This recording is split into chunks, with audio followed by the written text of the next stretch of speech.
lá na faculdade onde eu trabalho, tem uma possibilidade de você ter alunos que são monitores da sua disciplina. Então os caras, eles ajudam outros alunos, fazem uns plantões de dúvida, ajudam em algumas aulas práticas. No próprio assim. Ano, ou ele é monitor do ano que está chegando? Normalmente ele já passou pela disciplina e aí ele pode ser monitor para quem está chegando. E eu nunca tive.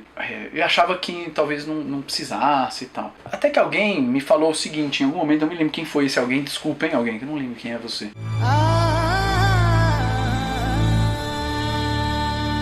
É interessante o aluno estudar com o outro aluno, porque o outro aluno, ele lembra mais frescamente na memória como é não saber. E eu nunca tinha pensado nisso.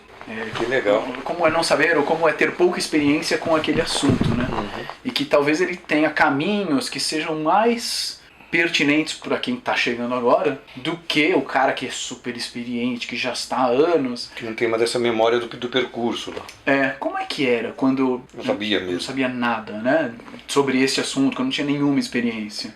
Então eu achei muito interessante. Eu já ouvi também uma coisa falando de futebol. Normalmente os melhores técnicos não foram os melhores jogadores. Que é justamente porque o cara que não era tão bom jogador, ele sabe mais das dificuldades, que talvez o craque não tenha passado por elas, porque já tem um conhecimento nato, ele e a bola. Olha só. Então o cara, ele sabe o que é dificuldade, ele constrói um percurso para o cara realmente pensar passo a passo, assim, coisa que o outro que é muito craque não consegue ter esse degrauzinho com degrauzinho. Tá aí o Fernando Diniz, né? Que?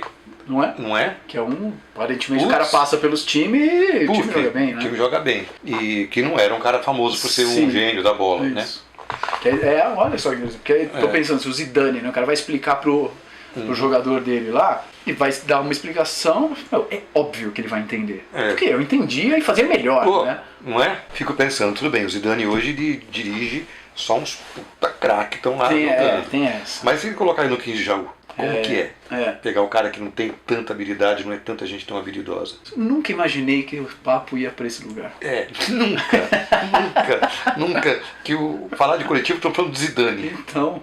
Pergunta, uma vez tem um professor falando e um aluno ouvindo, ele já não é minimamente coletivo? Verdade. YouTube tem algum mínimo de coletividade, né? Tem um cara ensinando como o manual do mundo, né? O cara ensina um monte de coisas, umas experiências e tal. Tem um esforço, né, coletivo já, né? Já tem.